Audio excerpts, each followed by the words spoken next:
आज शिव महापुराण जी की कथा के क्रम में आज शिव महापुराण जी के कोटि रुद्र संहिता का आज 33वां अध्याय है। इस अध्याय का नाम है घुष्मा के पुत्रों को जीवित करने पर घुष्मेश्वर नाम से शिव जी की प्रसिद्धि।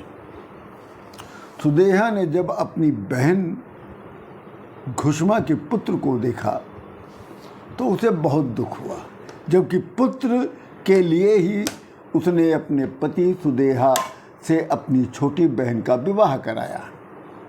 अब उसे दुख हो गया और उस दुख का वो सहन न कर सकी और वो अपनी छोटी बहन घुष्मा से और उसके पुत्र से विरोध करने लगी। घुष्मा के पुत्र होने के कारण मेहमान लोग भी आने लग गए, नाते रिश्तेदार और गांव वाले लोग आकर बधाई देने लग गए। ये सब देखकर सुदेहा को अच्छा नहीं लगा। वो बहुत दुखी हो गई और सुदेहा के हृदय में अग्नि के समान ईर्ष्या की ज्वाला भभक उठी। सुधर्मा और घुष्मा का पुत्र बड़ा होने लग गया। जब बड़ा होने लग गया तो उसकी अच्छे लोग उसकी अपनी कन्याओं से उसके पुत्र से विवाह करने के लिए लोग आने लग गए। एक दिन एक उत्तम ब्राह्मण कुल में उत्पन्न एक कन्या से सुधर्मा और घुष्मा के पुत्र का विवाह विधि विधान से हो गया। अब तो सुदेहा की छोटी बहन घुष्मा का और अधिक सम्मान होने लग गया। अब वो तो पुत्र भी हो गया, पुत्र का विवाह भी हो गया, बहू भी आ गई और अच्छे कुल की आ गई।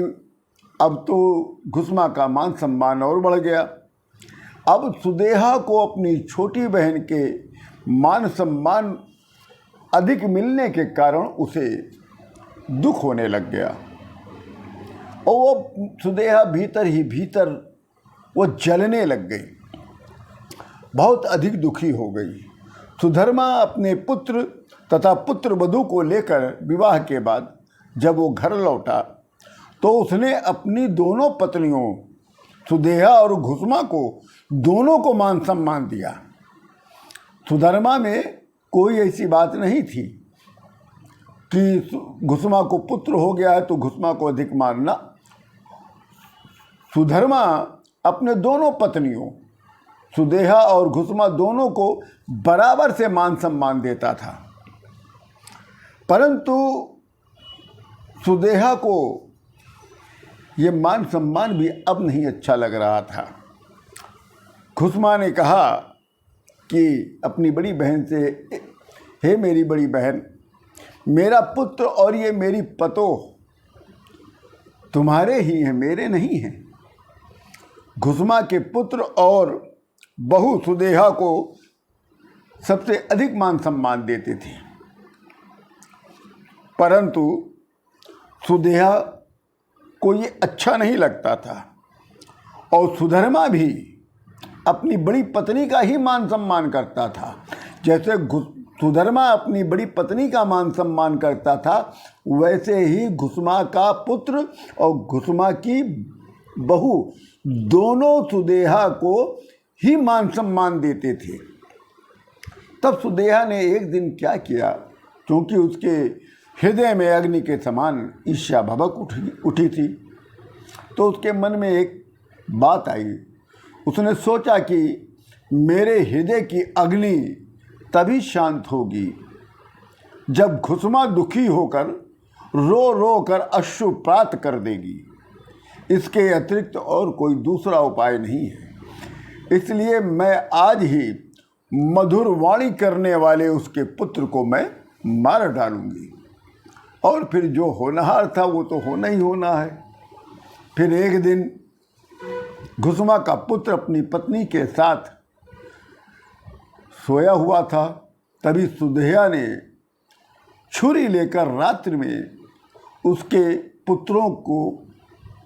पुत्र के अंगों को काट काट कर खंड खंड कर दिया और रात्रि में ही उसके कटे हुए अंगों को तालाब में ले जाकर फेंक दिया।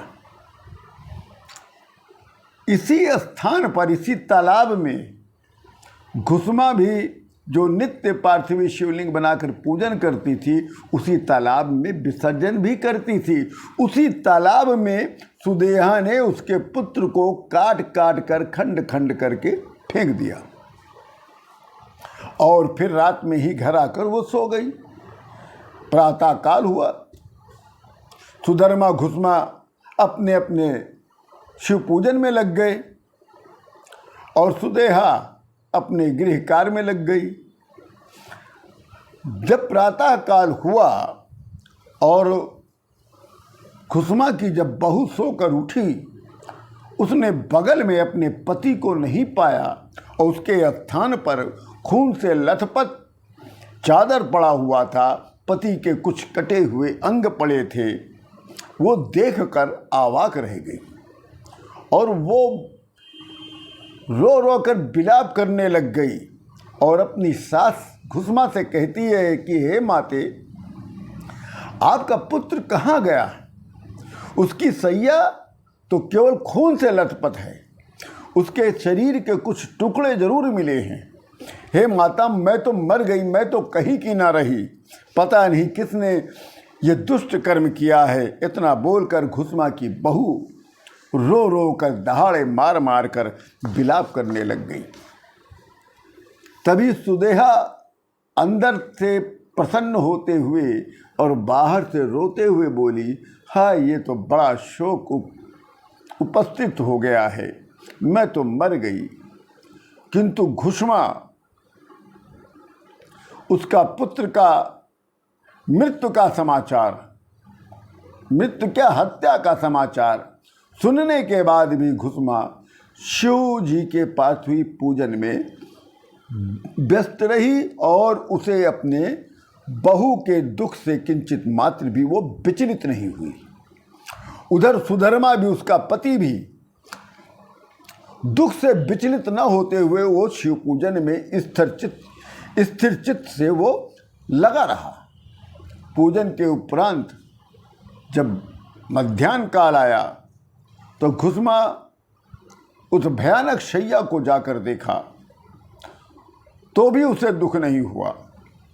फिर घुसमा ने विचार किया, जिसने ये मुझे पुत्र दिया था, अब वही मेरे पुत्र की रक्षा करेगा, क्योंकि वो तो भक्त वत्सल हैं, वो अपने भक्तों के शत्रुओं के लिए काल हैं और सज्जनों की रक्षा करने के लिए वो विख्यात हैं, और हमारी रक्षा करने वाले मेरे सदा शिव जी हैं।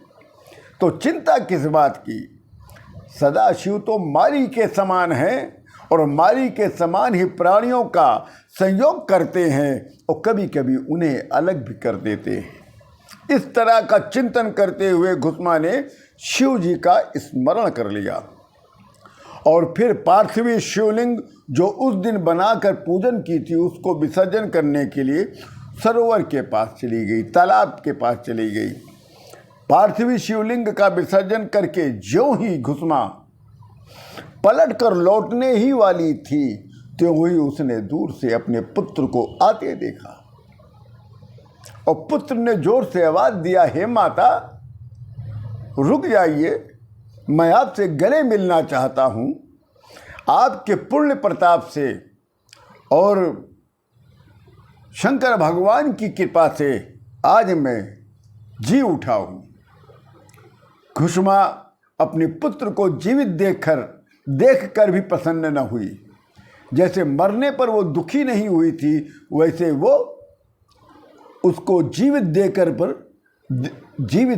भी प्रसन्न नहीं हुई। वो यथावत वो शिव के ध्यान में लग गई। इसी समय घुसमा की भक्ति से शंकर भगवान प्रसन्न हो गए, सदा शिव ज्योतिर्लिंग के रूप में प्रकट हो गए और कहते हैं कि हे घुसमा वरानने, मैं तुम पर प्रसन्न हूँ, तुम्हारी भक्ति पर प्रसन्न हूँ, तुम्हारी स्थिर चित्त पर प्रसन्न हूँ। दुष्ट सुदेहा ने तुम्हारे पुत्रों को मारा है, अब मैं उसे त्रिशूल से मार डालूंगा। तब घुसमा ने साक्षात शिव जी को समक्ष देखकर हाथ जोड़कर प्रणाम करके चरण स्पर्श करके स्तुति करना प्रारंभ कर दिया और कहती है, स्वामी मेरी बहन सुदेहा की रक्षा करिए, मुझे यही वरदान दे दीजिए। शिव जी कहते हैं कि हे घुष्मे, सुदेहा ने तो तेरे साथ अपकार किया है, तब तू क्यों उसके साथ उपकार कर रही है? भलाई उसी के लिए करनी चाहिए जो भलाई के योग्य हो। उस दुष्ट कर्म करने वाले सुदेहा का मैं वध अवश्य करूँगा। फिर घुष्मा दोनों हाथ जोड़कर कहती है, प्रभु आपके दर्शन मात्र से जब सारे पाप भाग जाते हैं, तब आपके दर्शन के उपरांत अब पाप रहा ही कहाँ। जो पुरुष अपकार करने वालों के प्रति उपकार करता है, उसके दर्शन मात्र से सारे पाप दूर भाग जाते हैं। ऐसा मैंने वेद पुराणों में पढ़ा है। हे भगवान, जैसा इच्छा हो आपकी वैसा ही करिए। तब शिव जी कहते हैं कि हे घुष्मे, मैं तुम्हारी भक्ति और तुम्हारे वचन पर बहुत प्रसन्न हूँ। तुम कोई अन्य वर मांग लो, मैं वो भी दूंगा। मैं चूँकि तुम्हारा हित चाहता हूँ, इसलिए मैं तुम्हें अन्य वर भी देना चाहूँगा। तब घुष्मा दोनों हाथ जोड़कर कहती है, नाथ यदि आप मुझे वरदान देना चाहते हैं तो आप इसी संसार की रक्षा के लिए, इस संसार के सुख के लिए, अपने भक्तों को दर्शन देने के लिए यही ज्योतिर्लिंग के रूप में निवास करिए। शिव जी कहते हैं कि हे घुष्मे, मैं तुम्हारे ही नाम से घुष्मेश्वर के रूप में प्रसिद्ध होकर मैं यही निवास करूंगा और सबको सुख प्रदान करूंगा। घुष्मे साख्यम सुप्रसिद्धम लिंगम में जायताम सुभग, इदम सरस्तु लिंगानामालयम जायताम सदा। घुष्मेश्वर नामक ज्योतिर्लिंग प्रकट हुआ और इसी ज्योतिर्लिंग के निकट एक सरोवर जो पहले से था वो बहुत ही सुंदर हो गया और ये पूरा क्षेत्र शिवालय के नाम से प्रसिद्ध हो गया। फिर शिव जी कहते हैं, हे श्रेष्ठ आचरण करने वाली घुष्मे, तेरी 101 पीढ़ी तक इसी प्रकार के श्रेष्ठ सुंदर पुत्र होंगे और वो सुंदर स्त्री वाले होंगे, दीर्घजीवी, निरोगी, मेघावी, भोग और मोक्ष फलों को प्राप्त करने वाले होंगे और सबको 101 पुत्र होंगे और जो सभी बलवान होंगे और इस प्रकार तुम्हारा वंश का विस्तार होगा। इतना कहकर शिव जी वहाँ ज्योतिर्लिंग के रूप में स्थित हो गए और घुष्मेशो नाम विख्याता सरच्यो शिवालय, और घुष्मेश्वर ज्योतिर्लिंग के नाम से वो शिवलिंग विख्यात हो गया और वो सरोवर शिवालय के नाम से विख्यात हो गया। सुधर्मा, सुदेहा और घुष्मा सभी लोगों ने मिलकर उस ज्योतिर्लिंग की पूजा की है और पूजन के उपरांत उस ज्योतिर्लिंग की 101 बार परिक्रमा भी की है। इसी के साथ ये 12वां अंतिम ज्योतिर्लिंग का अध्याय और शिव महापुराण जी के कोटि रुद्र संहिता का ये 33वां अध्याय पूर्ण होता है। आप सभी लोगों को राम राम।